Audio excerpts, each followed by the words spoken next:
සුබ දවසක් අදත් අද ලෝකෙ පුරා ඩොනල්ඩ් ට්‍රම්ප්, සී ජින්පිං, ඩීජේ වෑන්ස් වගේ අය මේ ලෝකෙ පුරා පුවත් මවද්දී අද දවසේ ලංකාවේ පුවත මම දැක්කා ෆේස්බුක් එකේ හැම තැනම ෂෙයා කරලා තියෙනවා. ඒක සිලින්ඩරේ කට්ටිය වේවා, පොහොට්ටුවේ කට්ටිය වේවා, මාලිමාවේ කට්ටිය වේවා, කවුරු හෝ වේවා, පරණ JVP කට්ටිය වේවා, එයාලා හැමෝම අද ෂෙයා කරලා තිනවා උදේ පාන්දර බුකියට යනකොට වීඩියෝ එකක් KD ලාල්කාන්තගේ. ඒ නිසා අද වීඩියෝවේ මාතෘකාව ලාල්කාන්ත. සමහර මගෙන් ගොඩක් කලාට ඔය ලාල්කාන්ත ගැන පෝස්ට් කීපයක් මම පහුගිය දවස්වල ලිව්ව නිසා මගෙන් අහලා තිබ්බා ඇත්තටම මේ වැඩක් ඇති දෙයක්ද මේ කතා කරන්නවා කියලා. ඒ කියන්නේ worth මේක කතා කරන්න තරම් වටිනා දෙයක්ද කියන එක තමයි මගෙන් අහලා තිබ්බ ප්‍රශ්නේ. ඉතින් මම එයාලට ආරම්භයටම උත්තරයක් දෙනවා. මම මෑත කාලේ ගොඩක් කතා කරලා තියෙන්නේ නොවටිනා මාතෘකා. ඒ කියන්නේ ලංකාවේ නොවටිනා කියලා හිතුව අය සම්බන්ධයෙන් මම වීඩියෝ ගොඩාක් කළා. එයින් එක්කෙනෙක් රනිල් වික්‍රමසිංහ. ඒ කියන්නේ ඔහු නොවටිනවා කියන එක නේ. නමුත් කිසි කෙනෙක් ඔහු ගැන නිශ්චිතව කතා කළේ නැහැ. ඔහුගේ වෙන මොනවා ප්‍රශ්න ගැන මොනවා තිබුණත් ඔහු සම්බන්ධයෙන් මම හිතන්නේ ඔහුව විනාශ කරන්න තමයි ලංකාවේ කතිකාව අවුරුදු දැන් 15ක් 20ක් වගේ කාලයක් ඇතුලේ ඔහුව ටාගට් කළේ චන්ද්‍රිකාගේ කාලේ ඉඳන් ඔහුව විනාශ කළා දාන්න. ඒකේ ප්‍රතිඵලයක් ඇටියට රනිල්ගේ ප්‍රතිරූපේ ජනතාව අතරේ ආයෙන් උස්සන්න බැරි තරම් paludu වුණා. ඒක අවස්ථාවක ඒක අමාරුයි. එහෙම අවස්ථාවක මම මේ ලංකාවේ ජාර්ගෙන් පස්සේ ප්‍රමුඛම විවෘත ආර්ථිකය සහ වෙළඳපොළ ආර්ථිකය සහ ගෝලීයකරණය සහ අද වෙනකොට ලෝකයේ අතර පාලම් ගොඩනැගීමේ ඒ කතා බහ ඇතුලේ හිටපු ප්‍රමුඛයා ගෝලීයකරණය ඇතුලේ විශේෂයෙන් කලාපීයකරණය සහ එතනින් මුළු ලෝකයටම අපි සම්බන්ධ වෙන්නේ කොහොමද කියන කතිකාව ඇතුලේ හිටපු ප්‍රමුඛයා වන රනිල් වික්‍රමසිංහ සම්බන්ධයෙන් මම වීඩියෝ ගොඩක් කළා. ඒකට හේතුව රනිල්ව උඩ දාන කතන්දරයටත් වඩා මම ඒ ගෝලීයකරණයේ ඒ තියෙන ඒ මුහුණුවරට කැමතියි. ඒක ඇතුලේ ගැටලු තියෙනවා. නමුත් අපි ලෝකයට විවර වෙන්න ඕන කියන කාරණේදී මම ඊටාම පැහැදිලිව එතන ඉන්නවා සහ ඒක සම්බන්ධයෙන් ගැටලුවක් නැතුව හිටපු කෙනෙක් හැටියට රනිල් වික්‍රමසිංහ සම්බන්ධයෙන් මම ඒකයි ඒ නිසා නොවැදගත් යයි කියලා හිතන අය සම්බන්ධයෙන් මම කතා කරන්න හැදුවා. දැන් අවුරුද්දක් එකමාරක් වගේ තිස්සේ විශේෂයෙන් ජනාධිපතිවරණට කලින් ඉඳන්ම රනිල් සම්බන්ධයෙන් මම කතා කරා. ඒකේ ප්‍රතිඵල අද වෙනකොට පේන්න තියෙනවා. අද ගොඩක් අය කතා කරනවා රනිල් ගැන. දැන් අද මම කතා නොකලත් කමක් නැහැ. ඒ වගේම මේ කෙනෙක් අහන්න පුළුවන් මගෙන් අහලා තියෙනවා ලාල් කතා කර යුතු තරම් චරිතයක්ද? තව ඒකේ පතාක යෝධයෝ නැද්ද? අපෝ ඇති. මාලිමාවේ පතාක යෝධයෝ ගොඩක් ඉන්නවා. අපි දන්නවා වේදිකාවල කතා කරපු ඒකේ ඉදිරියෙන් ඉන්න ගොඩක් අය ඉන්නවා.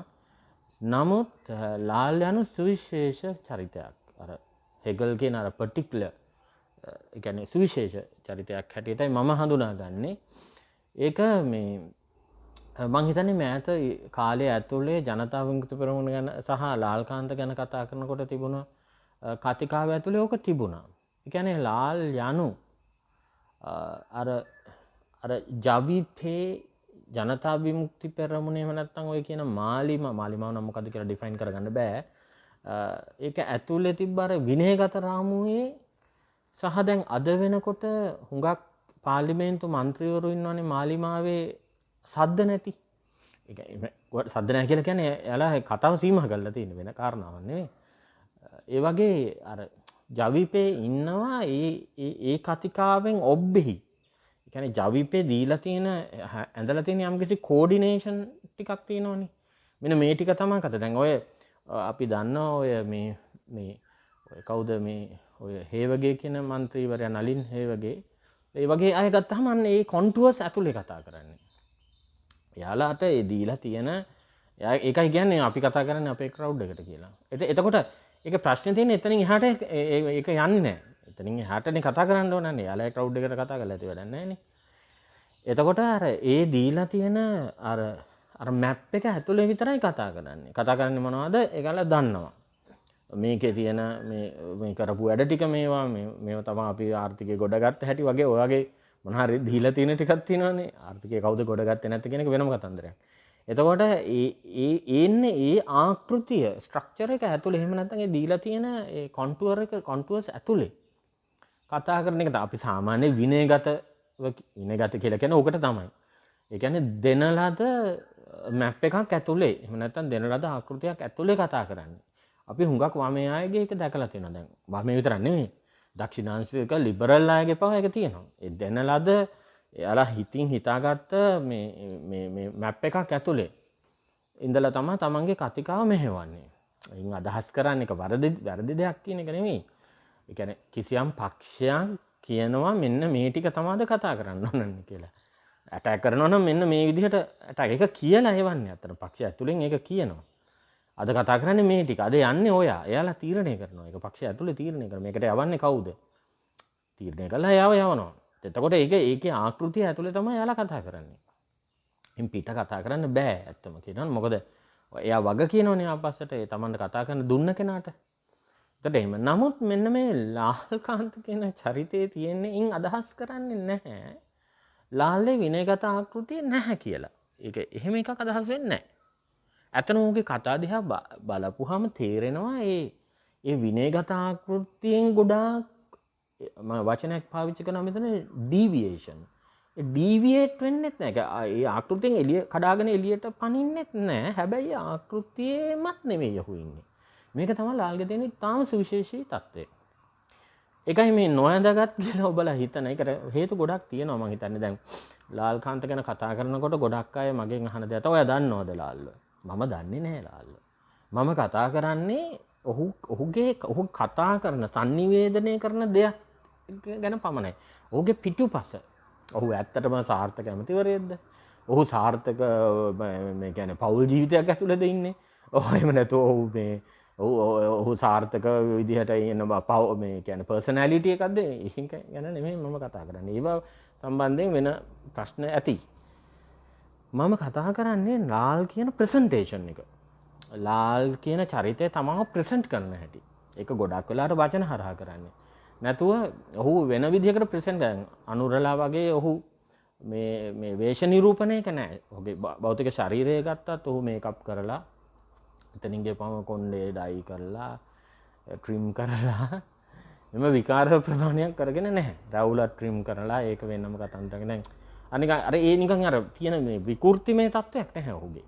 කියන්නේ ඔහුගේ ප්‍රක්ෂේපණය ඒ ප්‍රොජෙක්ෂන් එක ගත්තාම අපි කතා කරන දේවල් පැත්තකට දාලා ඉස්සල්ලාම අපි ගමු ඔහුගේ භෞතික කියන්නේ ෆිසිකල් ප්‍රසන්ටේෂන් එක. ඔහු භෞතික කොහොමද ප්‍රසන්ට් කරන්නේ? මාධ්‍ය ඉස්සරහා ඔහු විශේෂයෙන් මේකප් එකක් නැහැ.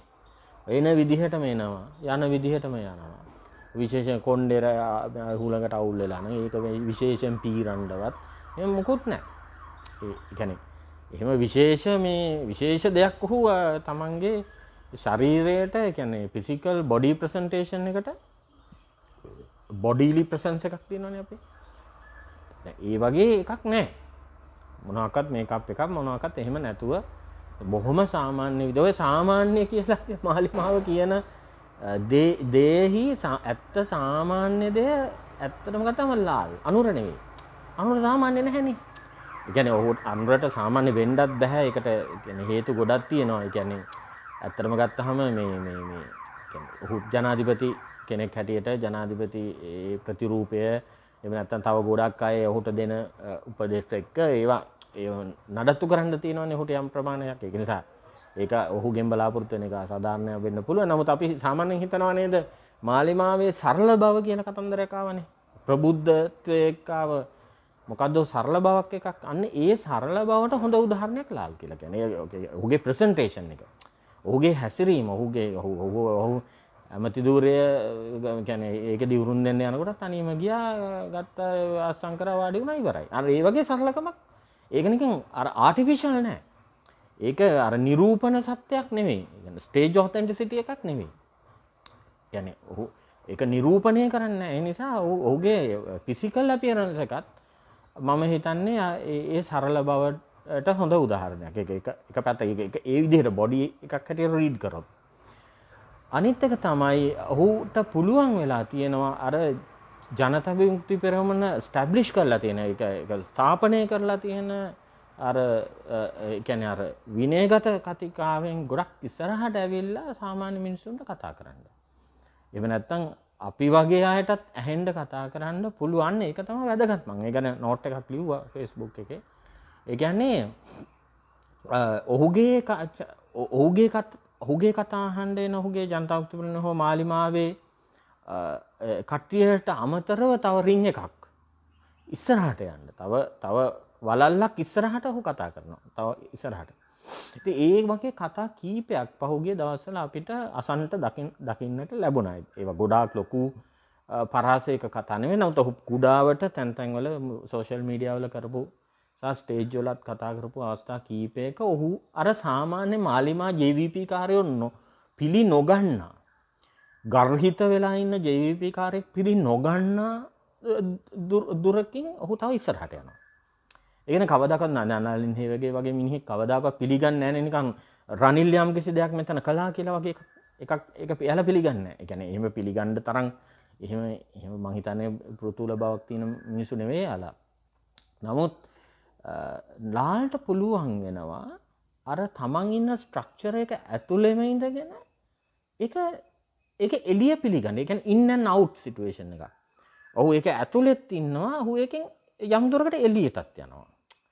ඒක නිසා හුඟක් අය ඔහුගේ ඩෙෆිනිෂන් එක ලාලෝ ඩිෆයින් කරන්න හදනවා. ඒ නිසා මේක අඩු තරමින් ඔය කතා කරන හරිනිලටවත් නැහැ. හරිනි මාර එඩියුකේටඩ් අනම්මනම් කතන්දර ටිකක් තියෙනවානේ. මං කියන්නේ මේ ස්වභාවය. ඒ කියන්නේ ජවිපේ නොවන මාලිමාව වන මාලිමාව නොවන එන්නේ in and out with and without ඒ ස්වරූපය නඩත්තු කරගන්න කාටවත් බැරි වෙලා තියෙනවා මාලිමාවේ. ඒ කියන්නේ මාලිමාවට අවංක වෙන ගමම්ම මාලිමාව නොවන අයටත් අවංක වෙන්න පුළුවන්ද? ඒකයි විශ්වීයත්වය එතන තියෙන. ඔබ නොවැදගත් කියලා හිතන ලාල් තුල ඒක තියෙනවා ඉතා ඉහළින්. ඒකයි ප්‍රශ්නේ. ඒකයි දැන් අපේ කට්ටිය අප්පුඩි ගහන්නේ එයාට ඒකයි. අපේ මිනිස්සුත් ඒ කියන්නේ අපේ මිනිස්සු කියන රනිල් වෙනුවෙන් පෙනී සිටින පොහොට්ටුව සමග පෙනී සිටින ඒ වගේ යම් පිරිසක් ඉන්නවනේ. ඒ පිරිසටත් මෙයාව ඇහෙනවා. මම කියන්නේ ඒක ලොකු අචීව්මන්ට් එකක් එයාගේ පොලිටිකල් කැරියර් එකේ. තමන්ගේ දේශපාලන වෘත්තීය දේශපාලන ජීවිතේ ලොකු අචීව්මන්ට් එකක් ලාල් එක. මොකද අපි ඒ සැලියුට් එක වට දෙන්නේ එහෙම කතා කරන්නේ නැහැ හුඟක් අය. මේ වීඩියෝ එක වුණත් කරලා ඒක සැලියුට් එකක් හැටියට මාක් කරන්නේ ඒක කවුරුත් කරන්නේ නැහැ. දැන් අපි කරනවා. අපි රනිල් වෙනුවෙන් කතා කරනවා. ඒ වගේම ඔබට මාලිමාව හොඳ දෙයක් කරනකොට ඒකත් අපි වීඩියෝ දාලා කතා කරනවා. අපි එතනින් ඔබට යනවා. අපිට කොහෙවත් නැහැ තනක් එහෙම. අපි මාලිමාව හොඳ දෙයක් කරද්දී පහදෙලිය වෙනුවෙන් පෙනී සිටිනවා. මාලිමාවේ සමහර දේශපාලනීකරණය වෙන දේවල් වෙනුවෙන් අපි පෙනී සිටිනවා. පෝස්ට් ලියනවා. අපි එතන ඉන්නවා. අපිට පුළුවන් එතන ඉන්න. අපි කාගේවත් වහල්ලු නෙමෙයි. නමුත් එහෙම මාලිමාවේ යට ඉන්න බෑ. ඒකයි ප්‍රශ්නේ තියෙන්නේ. එතන ඉන්න පුළුවන් යම් මට්ටමක ඉන්න පැරණි සමාජිකයෙක් හැටියට ඉන්න පුළුවන් එකම කෙනා ලාල්. ඒක ගැන කිසිම කතන්දරයක් නැහැ. එතකොට මම කියන්නේ මෙන්න මේ in and out තුල සිටීමින්ම එයින් එළියට යන්න තියෙන හැකියාව කියන දාර්ශනික තත්ත්වයක් එක එන්නේ හැකියාව තියෙන පුද්ගලයා සම්බන්ධයෙන් සාමාන්‍යයෙන් ඓතිහාසිකව ජවිපය ඇතුලේ තියෙන්නේ ටිකක් කැරලිකාරී ඉතිහාසයක්. කියන්නේ ඔහු ටිකක් පොඩි කැරලිකරුවෙක්. රෙබල් කියලා කියන 71 රෙබල් කියන එක 88 89 ඒ රෙබල් and rebellion කියන එක නෙමෙයි. ඒ කැරල්ල නෙමෙයි මම අදහස් අර පෞරුෂමය කැරල්ලක්. as a personality කියන්නේ පෞරුෂයක් හැටියට he is a rebel. ඔහුට තියෙනවා ටිකක් පොඩි කැරලිකාරී ගතියක්. නැත්තම් පොඩක් deviation එකක් පොඩි deviant ගතියක්. ඒ ගතිය ඇතුලේ තමයි ඔහුට ඔය සත්‍ය කියන්න පුළුවන් වෙලා තියෙන්නේ. දැන් උදාහරණයක් හැටියට අද ඔය වෛරල් වෙන වීඩියෝ මම හිතන්නේ ගුණි අයියාගේ කාමරේ හරි මොකක් හරි වීඩියෝ ලොග් එක තියෙන එක මේ ඒක ගැන සම්පූර්ණයෙන් ඔහු කතා කරනකොට කියනවා මේක හරි පැහැදිලිව කියනවා ඒක. ඒ තමයි 78 ජයාර්ගේ ආර්ථික වැඩපිළිවෙල. ඒ කියන්නේ ඒ ලිබරල් වෙළඳපළ ආර්ථික වැඩපිළිවෙල සම්බන්ධයෙන් ඊළඟට හිටපු චැම්පියන් තමයි රනිල්. ඒක වෙන කාටවත් තිබුණේ නැහැ. ඒක ඇත්ත. ඒක චන්ද්‍රිකට තිබුණේ නැහැ. ඒක පැහැදිලි කරන්න අපිටත් තේරෙන්නේ නැහැ. ඒ කියන්නේ මේ මොකද්ද ඒ චැම්පියන්ෂිප් එක කියලා. ඒ කියන්නේ ඒක ඔහුට තමයි තේරුනේ. ඒ කියන්නේ රනිල් කියන චරිතයට තමයි ඒ ඩයිමෙන්ෂන්ස් ටික ඒකේ ඩයිනමික් එක තේරුනේ. අපි මේක කතා කරට අපිටත් එහෙම තේරෙන්නේ නැහැ. ඒ ෆ්‍රී ලිබරල් මාකට් ඔරියන්ටේෂන් එකේ කොහොමද වැඩ කරන්නේ? ඒක කොහොමද එහෙම කරගන්නේ? කොහොමද ඇඩ්ජස්ට් කරගන්නේ? ඊයස්සේ මිනිස්සු සම්බන්ධනොත් යම් ආකාරයකට කොහොමද යම් සහන දෙන්නේ? ඔය වගේ ගත්තාම ඒකයි මං කියන්නේ ඔය අපි කවුරු කතා කරත් ඔහු තනි කර IMF නියෝජිතයෙක් කියන මට්ටමට එහෙම නෑ. ඔහුගේ කාලය ඇතුළේ කොච්චර ආර්ථික සහන දෙන්න උත්සාහ කරලා තියෙනවද? ඒ කියන්නේ ගොඩක් අය ඒක අමතක කරනවා. ඒ කියන්නේ සම්පූර්ණයෙන් JR රනිල් දෙන්නම ගත්තාම එහෙම සම්පූර්ණයෙන් තිබ්බ සුබසාධන කපලා දැම්මු අය නෙමෙයි. ඒකත් පවත්වාගෙන යමින් තමයි මේ වැඩ කරේ. ඒකට මම කියන්නේ අනුර එක ඩිෆයින් කරනවා ලස්සනට. ඒ තමයි එතන ඉඳන් ඒ තිබ්බ ආර්ථික වැඩපිළිවෙල සම්බන්ධයෙන් සවිඥානිකත්වයක් තිබුණේ හොඳටම රනිල්ට. ඒක නිසා ඔහුට ලැබුණ අවස්ථාවේදී ඒ විවෘතාර්ථික වැඩපිළිවෙල ස්ථායීකරණය කරගන්න පුළුවන් වුණා කියලා. ඒ කරත්තේ දක්කාගෙන යන්න ඒ ගොනා දක්කාගෙන යන්න පුළුවන් වෙච්ච කෙනාට තමයි තෝන්ලනව හරියට අදින්න පුළුවන් වෙච්ච කෙනාට තමයි ඒක පාලනය කරගන්න පුළුවන් වෙන්නේ. යම් දුරකට ඒක උගුවටට තිබුණේ නැහැ. ඒක මහින්දට තිබුණෙත් නැහැ. ඒක චන්ද්‍රිකට තිබුණෙත් නැහැ. ඒක මෛත්‍රීට තිබුණෙත් නැහැ. එතකොට ඒක මේ අනිතක විශාල ක්‍රයිසිස් එකකදී විශාල මේ අර්බුදකාරී වෙලාවක ඒක රනිල් ගත්තාම ඒ ලනුව ඇදලා යම් ආකාරයකට මේක පාලනය කරන්නේ. ඒක සමස්තයක් හැටියට ගත්තාම කියන්නේ මහානික විස්ම කර්ම දෙයක් කියන එක නෙමෙයි මේකෙන් අදහස් කරන්නේ. මේ මොහොතේ ප්‍රායෝගිකව ගත්තාම රනිල් ඒක කළා. ඒක වෙන කෙනෙක් හිටියේ නැහැ. ඒකත් ලාල් කියනවා. ඒ වැඩේ ඒ විදිහට කරකවා ගන්න, ඒ විදිහට ඒක බැලන්ස් කරගන්න කෙනෙක් හිටියේ නැහැ කියන මට්ටමට. දැන් ඒ වචන ටික කියා ගන්න ලාල්ට පුළුවන් වෙනවා. ඒක අනුරට කියන්න බෑ. ඒක වෙන කෙනෙකුට හිල්වින්ට කියන්න බෑ. වෙන කාටවත් කියන්න බෑ. සමහරවුන් හිර වෙලා ඉන්න තැන් ගත්තාම මේ ඇත්තම ගත්තාම මේක හරින වගේ කෙනෙකුට කියන්න පුළුවන්. නමුත් එයාවත් කියන්නේ නැහැ. අනුරටත් කියන්න පුළුවන්. කටේ පිට්ටු නැහනේ. ඒ කියන්නේ මම කියන්නේ මහා ලොකු වේදිකාවනේ වෙනත් සාකච්ඡා මට්ටමේ තියෙන ප්‍රබුද්ධ තැන්වලදීවත් ඒක කියන්න ඒ වගේ දේවල් කියන්න පුළුවන් නේ. කවුරුත් මුකුත් කියන්නේ නැහැ. ඌට වඩා ලොකු දේවල් ඩොනල්ඩ් ට්‍රම්ප් කියන්නේ කෙලවිලා යන්න උනත්. ඒ කියන්නේ එහෙම කියන්න පුළුවන්. නමුත් ඒක එහෙම පෞරුෂයක් ගැන නෙමෙයි අපි මෙතන ඒක කතන්දරේ අවශ්‍ය නැහැ. නමුත් කෙසේ හෝ වේවා ලාල්කාන්ත අර පුද්ගල චරිතයක් හැටියට මේ වගේ මේ කොන්ට්‍රොවර්ෂල් ඒ කියන්නේ එයාලගේම කඳවුරටත් නිකන් කිති වගේ වෙන. ඒ කියන්නේ එයාලගේ කඳවුරටත් නිකන් අප්සෙට් වගේ. මේ සමහර වෙලාවට අයියෝ මේක කිව්වට පස්සේ අයියෝ මොකක් වේද? අර එහෙම මැලි වෙන්නේ නැතුව පොඩි හිනාවකුත් යනවා ලාල්ට ඕවා කියද්දී මේ කියලා දානවා. ඒ කියලා දැමීම ඇතුලේ ඒක එයාලා පොලිටික්ස් වල තියෙන දෙයක්. ඒ කියන්නේ ඒක වමේ එකක් තියෙනවා කියලා දාමු මොකද්ද කිව්වට පස්සේ මොකද්ද වෙන්නේ කියලා බලමු කියලා. අර එහෙම එකක් තියෙනවනේ. අපි කියලා බලමු කිව්වට පස්සේ මොකද්ද වෙන්නේ කියලා බලමු. එහෙමනේ සාමාන්‍ය දෙයක් අවුස්සනවා කියන්නේ. يعني ඊට පස්සේ ඒක කරකව ගන්නත් පුළුවන්. ඒක ඇත්තටම ලාල් කරනවා. يعني මේක කියලා දැම්මට පස්සේ වෙන එකක් කරකිනවනේ. වෙන එකක් සිද්ධ වෙනවනේ. අතන දැන් මේ වීඩියෝ එක ඒකේ ප්‍රතිඵලයක්නේ. එහෙම නැත්නම් ඒක දැන් රනිල් ඇතුළු ඒ කුලකයේ ඇතුලේ ඒ කැම්ප් එක ඇතුලේ කතා වෙනවනේ මේක. ඒතකොට මොකක් හරි වෙනවා ඒකෙන්. ඒක සාමාන්‍ය වමේ පිළිගැනීමක්. කෙසේ හෝ වේවා.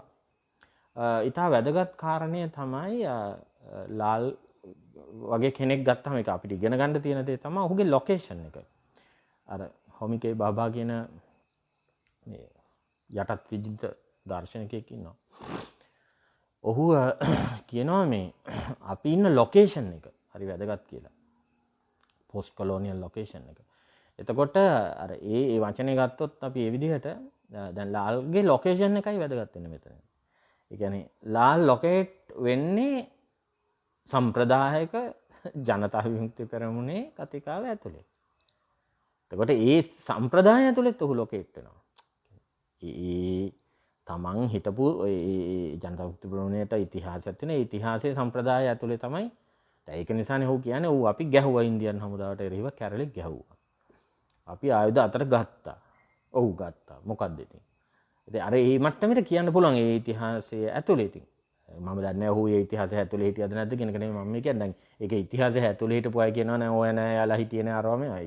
ඒක ගැන මාත් එක වාද කරන්න එන්න එපා. මං කියන්නේ එහෙම ඔහුට කියන්න පුළුවන් ඒක කරපු ඉතිහාසය ඇතුළේ ඔහු නෑ කියන්නේ. මං කියන්නේ වැදගත් ඒක. වැදගත් ඊට ජනතා විමුක්ති කැරල්ලක් ගැහුවා.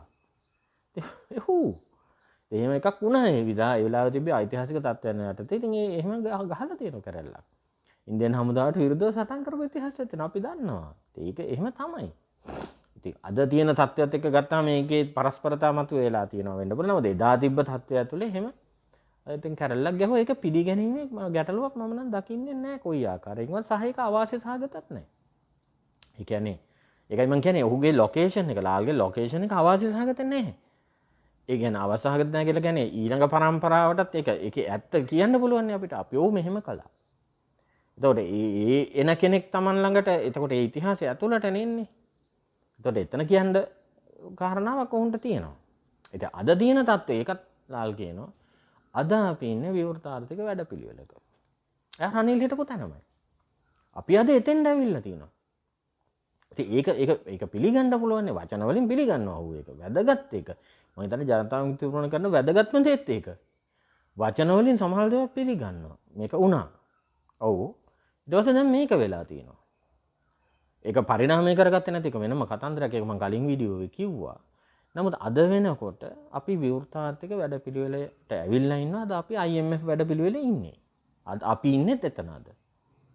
ඒ කියන්නේ රනිල් හිටපු තැනම තමයි. එතනම හැමම මේ විදිහටම ඉන්නවා අපිත් අද. අපිටත් අද කරන්න වෙන ලොකු කතන්දරයක් නැහැ මෙතන කියන එක ලාල් පැහැදිලිවම ඔය මං අද දැක්ක ඔය ගුණේ අයියාගේ ඒ වීඩියෝ ඇතුලේ ඔහු පිළිගන්නවා. මීට කලින් වීඩියෝ වලත් මේ ඕක පිළි අරන් තියෙනවා. එතකොට මේ පිළිගැනීම ඇතුලේ යම් ඇක්නොලෙජ්මන්ට් එකක්. අන්න ඒකයි මාක් කරනවා. මෙන්න මේක තමයි නොකලේ ජවිපේ මෙතෙක්කල්. තමන්ගේ ගමන් මාර්ගය මාක් කරනවා. ඔව් අපි ඉන්දු ලංකා ගිවිසුමට මෙහෙම ගැහුවා මෙහෙම කරා. ඊට පස්සේ දැන් අපි ඉන්දියාවත් එක්ක ඔය වැඩ කරන්නේ වෙන විදිහකට කීකේ මාක් කරා නම් තමන්ගේ ස්ථාන ටික.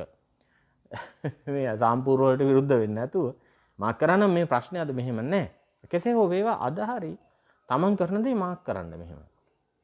ඒ කියන්නේ ඔව් අද අපි ඉන්නේ විවෘත ආර්ථික වැඩපිළිවෙලක් ඇතුලේ. ඔව් ඒක ඇත්ත. එතකොට අපි අද ඉන්නේ ඉන්දියන් විරෝධයක් ඇතුලේ නෙවෙයි. අද අපි ඉන්නේ ඉන්දියාවත් එක්ක වැඩ කරන්න ඕන කියන හදවතේ ගැඹුරුම තැන. ඒ විදිහට ඒක අද මහක් කරමින් ඉන්නවා. ඉතින් ඒක හොඳයි. ඒ විදිහටම ගත්තාම එතනින් ඔබට කොහොමද අපි වැඩපිළිවෙල අරන් යන්නේ දැන් මම හිතන්නේ එතනින් දැන් ඒ දක්වා මේ කියන්නේ ලාල් පිරිගත්තාට රනිල් තව ඉස්සරහට ගිහිල්ලා තිනවා.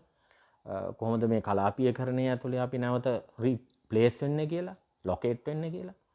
එතනින් ගියපහම ඉදිරියේ කොහොමද දැන් මේ ඇති වෙමින් යන මේ ට්‍රම්ප්ගේ වැඩපිළිවෙලත් එක්ක අපි ඉස්සරහට කොහොමද මේ කලාපය ඇතුලේ නැවත අපි පාලම් තනාගෙන කොහොමද ඉස්සරහට යන්නේ කියන එක ඒ වගේ කතන්දර ගොඩක් සම්බන්ධයෙන් ප්‍රවේශයක් රනිල් තවදුරටත් ඉස්සරහට ගිහිල්ලා අරන් තියෙනවා. මම දන්නේ නැහැ ඒක මාලිමාව පැත්තෙනුත් ඒ විදිහට ඉස්සරහට යයිද කියලා. නමුත් මේකේ තව ලස්සන දෙයක් මේ සිදුවෙමින් පවතිනවා. ඒ තමයි දැන් ඍජුව ගත්තොත් එහෙම මේ පොසිටිව් රිමාර්ක් එක. ඒ කියන්නේ ඒ පොසිටිව් සයින් එකක් මාලිමාව පැත්තෙන් එන්නේ. ලාල් තමයි එකට දාන්නේ. ඒ කියන්නේ ලක්මාලිලා වෙන තැන්වලට දානවා වගේම මේ වැඩේට දානවා ලාල්ල. මොකද වඩා අපේ පැත්තේ රිලයබල් කෙනා අපි අහන්නේ එයාව. ඒක හරි දක්ෂ දේශපාලන උපක්‍රමයක්. ඒ කියන්නේ මාලිමාව පැත්තේ හරි දක්ෂයි. යාලා දානවා. යාලා නිකන් ඒ කියන්නේ වෙන ඇටැක් කරන්න ලක්මාලිව දානවා එහෙම දානවා. අනිත් පැත්තෙන් මේක මේ අනික් රනිල්ලාගේ එයාලට කතා කරන්න ලාල් දාලා තියෙනවා වෙන්නත් පුළුවන් එතන. එතකොට ලාල් අපිට හොඳට ඇහෙනවා ඒ වගේ එකක්. එතකොට ඒක ඇතුලේ ඊළඟට මතුවෙන දේ තමයි ඒක නිකන් ඒක වක්‍රව ඇක්නොලෙජ් කිරීමක්ද? ඒ කියන්නේ රනිල්ව වක්‍රව යාලා මාක් කරනවා එතනද? ඒකද? මාක් කරලා ඒක යාලාගේ ඒ දේශපාලනය එයාලා ඇක්නොලෙජ් කරනවා. ඔව් එහෙමයි කියලා එක පිළිගැනීමක්ද ඒ පිළිගැනීමත් එක්ක අනාගතය දැන් අපි සර්වපාක්ෂික සමුළුවක් දැක්කා. එතනින් ගිහපුවාම දැන් අනික් අයත් එක්ක වැඩ කරන්න ඕනි කියන කතන්දරේ ඇවිල්ලා තියෙනවා මාලිමාව ඇතුලේ. මොකද විශේෂයෙන් ට්‍රම්ප්ගේ ආර්ථික වැඩපිළිවෙලත් එක්ක ලෝකෙ අවුල් වුණොත් අපි හොඳටම දැක්කා.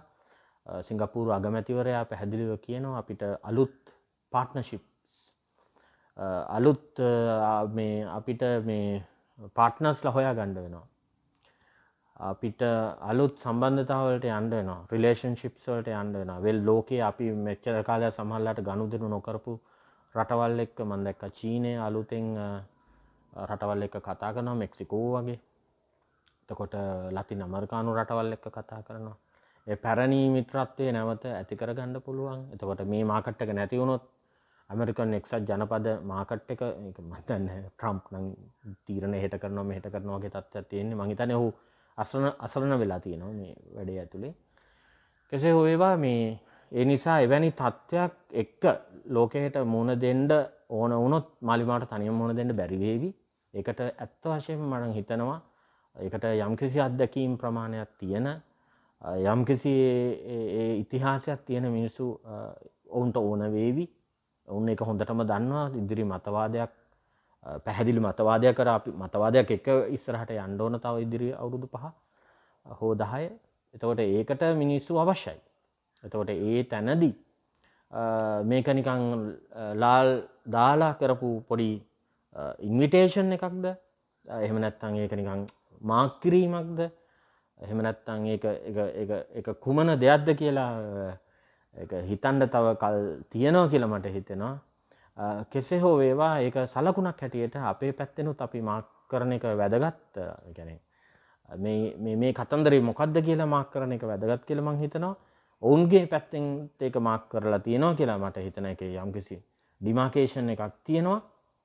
ඒ නිසා ඉදිරි ඊයේ එකතු වෙලා කරන යම්කිසි වැඩපිළිවෙලකට ලාල් මම හිතන්නේ මේ කරන මේ මාක් කිරීම එහෙම නැත්නම් මේ සලකුණු කිරීම යම් චරිත යම් දේශපාලන සිද්ධීන් ඔහු සම්බන්ධයෙන් ඔහු කරන ඒ තීරණාත්මක සලකුණු කිරීම අනාගතයේ අපි ඔක්කොම එකට වැඩ කරනවා නම් මම හිතන්නේ ඒකට හොඳ පසුබිමක් සපයනවා.